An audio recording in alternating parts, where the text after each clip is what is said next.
สาธารณรัฐสังคมนิยมเวียดนามอนุรักษ์การผลิตทูบที่เป็นมูลเชื้อของชนเผ่าเยยท่ามกลางการหันเป็นอุตสาหกรรมการผลิตสินค้านับร้อยนับพันอันในเวลาอันสั้นเป็นเรื่องที่ง่ายขึ้นแต่ถึงอย่างใดก็ตามก็ยังมีหลายผลิตภัณฑ์สินค้าที่ผลิตด้วยมือก็ยังมีจุดยืนอย่างแน่นอนเช่นทูบของชนเผ่าเยยที่อยู่แกว่ง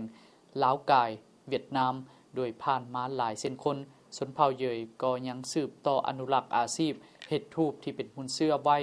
ซึ่งอาชีพดังกล่าวได้ช่วยเฮ็ดให้ประชาชนภายในท้องถิ่นสามารถพัฒนาเศรษฐกิจและชีวิตการเป็นอยู่ดีขึ้น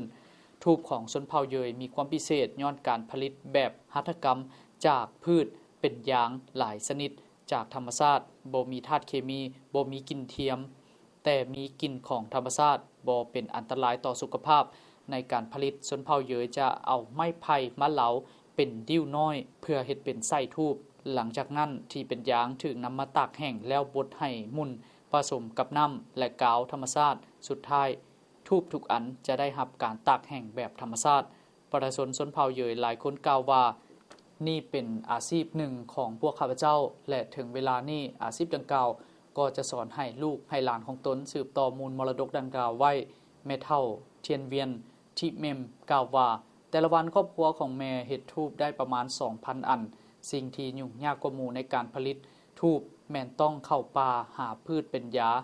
มาตากแห้งแล้วนำไปบดเป็นฝุ่นละเอียดแล้วจึงสามารถเฮ็ดเป็นทูบได้